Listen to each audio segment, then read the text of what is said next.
Most people think living a long, healthy life comes down to genetics, luck, or just avoiding disease. But the world's longest lived people prove that it is actually built into the way you live. In this video, I'm going to show you the 9 biggest lessons from the blue zones, and how you can use them to build your own personal blue zone without moving anywhere. Stay on to the end because I'll also show you how to start applying these lessons in a simple, practical way today. If you've never heard of blue zones, they are places around the world where people live longer, healthier lives. Not just longer, but better, with more energy, independence, and purpose. And after studying these places for years, one thing becomes very clear. The secret is not one single habit, it is the combination. It is the way they move, think, eat, rest, connect, and organise their lives so that healthy living happens almost automatically. So let's break down the biggest lessons one by one. This is based off information in the book The Blue Zones by Dan Buettner. Lesson 1. Move naturally. The first lesson is movement, but not the kind most people think. Blue zone people are not obsessed with the gym. They move because life requires it. They walk, they garden, they climb hills, they carry things. Their movement is built into their routine, not added on as a punishment. And that matters because consistency beats intensity when it comes to long-term health. One thing that shows up across all blue zones is simple. People move a lot, especially through walking. In Sardinia, many of the longest lived men worked as shepherds, walking miles every day through the mountains. In Icaria, people walk up and down hills daily just to get around. And in Loma Linda, people are often more intentional about exercise because they know how important health is. So whether movement is built into your lifestyle or something you choose on purpose, the result is the same: consistent daily activity. You do not need to love intense workouts. You just need to move your body regularly in a way you can actually stick to. So the lesson is not exercise harder. It is make movement normal. Take the stairs, walk when you can,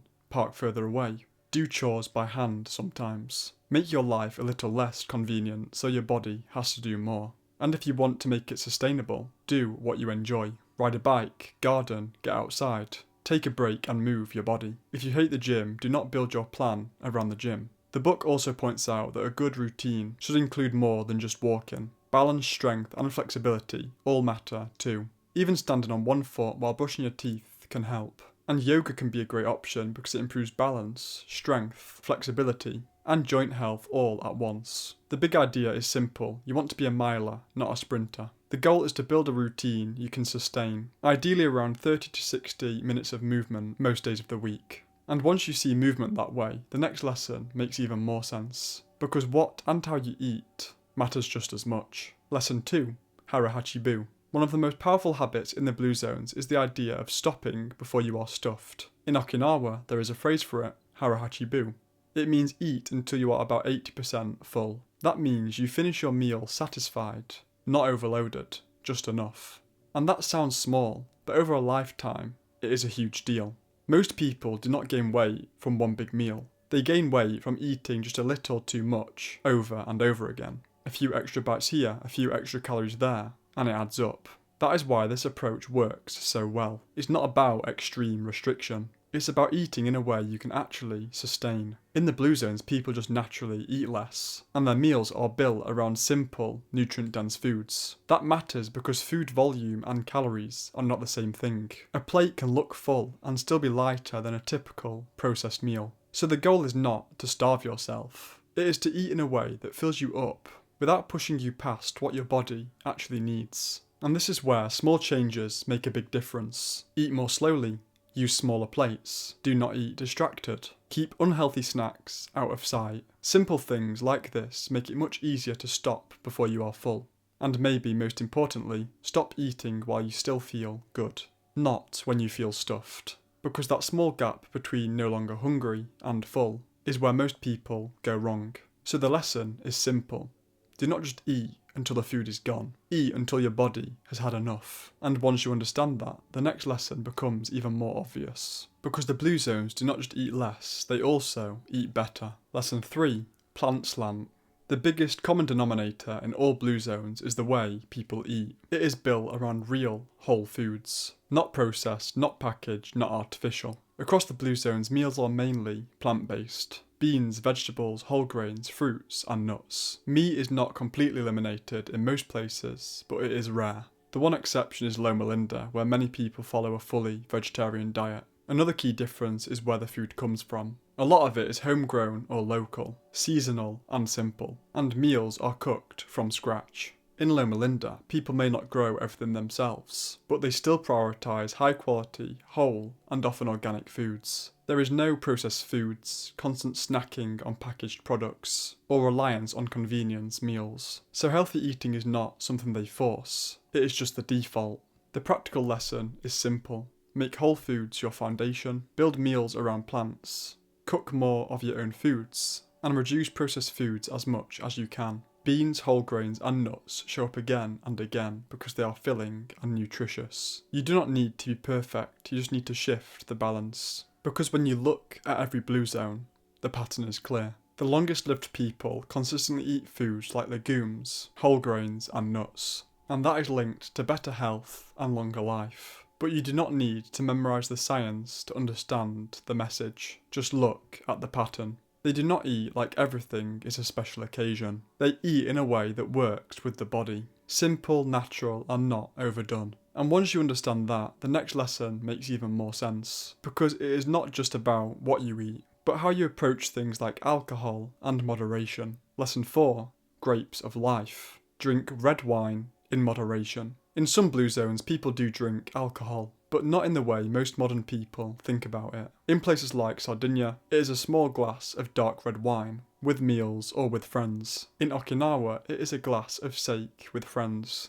And the key is moderation. Not binge drinking, not saving it all up for one night, not drinking alone. Just a small amount in the context of food, conversation, and connection. Because in this setting, alcohol does more than just exist. It slows meals down, turns them into social moments, and in small amounts may offer some benefits. But once you go beyond a glass or two a day, the risks quickly outweigh any benefits. So the real lesson is not that alcohol is healthy. It is that, in blue zones, even alcohol fits into a slower, more social, more intentional way of living. Next we move into what might be one of the most important lessons in the entire video. Lesson 5. Have a purpose. In Okinawa, they call it ikigai.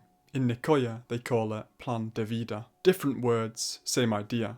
Why you wake up in the morning. And that purpose does not have to be huge. It can be a family role, a job, a hobby, a community role, or even something as small as tending a garden. The important thing is that it gives you a reason to keep going. Because across all blue zones, people with a clear sense of purpose tend to stay more active, more socially engaged, and mentally sharper for longer. It also seems to act like a buffer against stress, which matters a lot as people age. And doctors have noticed something else too. When people lose that sense of purpose, they often decline faster.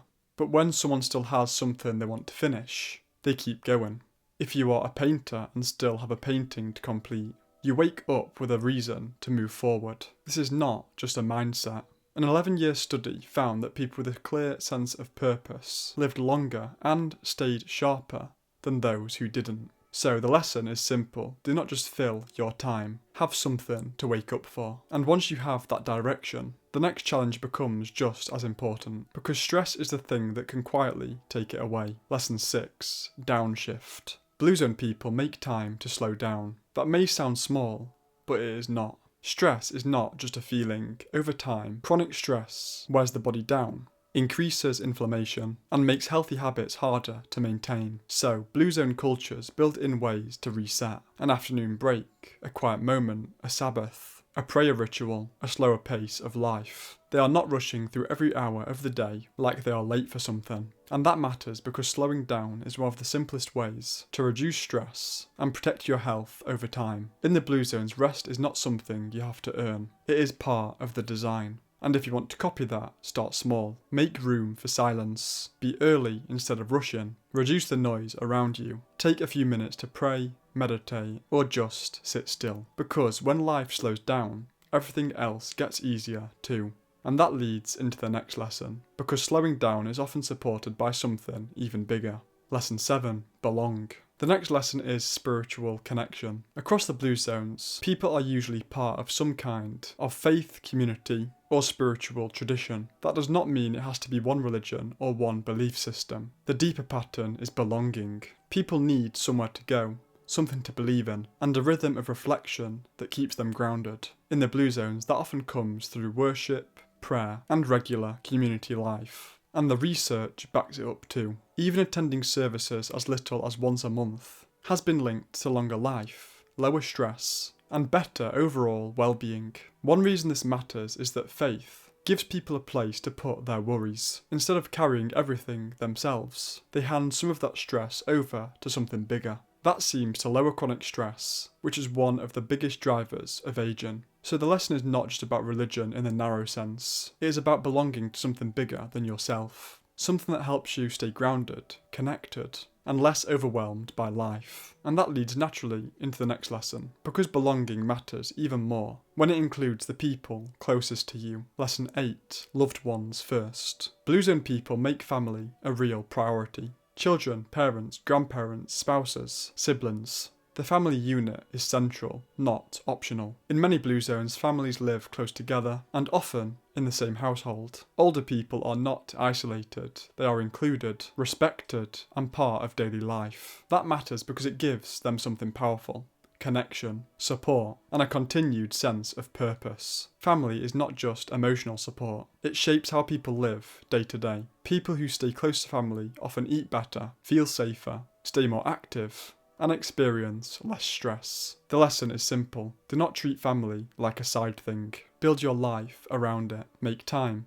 Eat together. Stay connected. And that leads in to the final lesson, because family is powerful, but so is the wider group around you. Lesson 9. Right tribe, and another really important one. You've probably heard it many times, but you become like the people around you. That is why the right tribe matters too. In blue zones, people are surrounded by others who already live the way they want to live. The habits are reinforced by the community, so good behaviour is not constantly being fought by the environment. And that matters because social connection itself is tied to longer life. The research backs it up too. People with stronger social networks tend to live longer, and the type of connection matters less than simply having connection. Blue zone cultures make that connection natural. Okinawans have mois, small social groups that support each other and meet regularly. Sardinians, Nicoyans, and Icarians all spend a lot of time together, and Loma Linda Adventists deliberately gather as a community. The lesson is simple. Choose people who make good habits easier. Spend time with people that support the version of you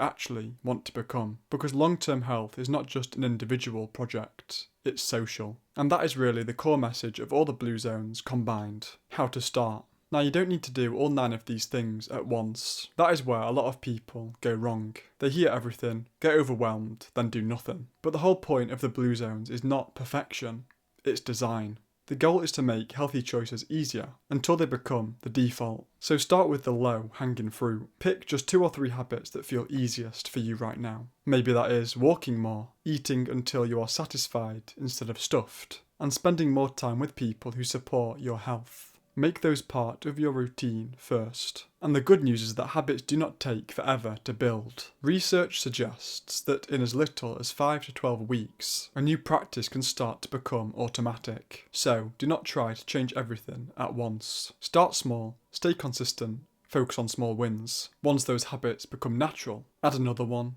then another. That is how real change happens, by making the right choice easier until it becomes the default. When you put all of this together, the picture becomes clear. The blue zones are not about one miracle habit. They are about a system. Move naturally. Eat in a way that leaves you satisfied, not stuffed. Eat more plants. Drink with moderation, if you drink at all. Live with purpose. Slow down. Belong to something. Put family first and surround yourself with the right people. That is what makes healthy living sustainable. It is not built on extremes. It is built on a life that supports good choices every day. So if you take anything from this video, let it be this. You do not need to move to Sardinia, Okinawa, Ikaria, Nicoya, or Loma Linda to live a blue zone life. You can start where you are. Pick 1 or 2 habits, make them easier, build them into your routine, then keep going. Because the goal is not to do everything at once. The goal is to create a life that supports your health over time. And in the end, that choice is up to us. If you found this useful, subscribe and turn notifications on.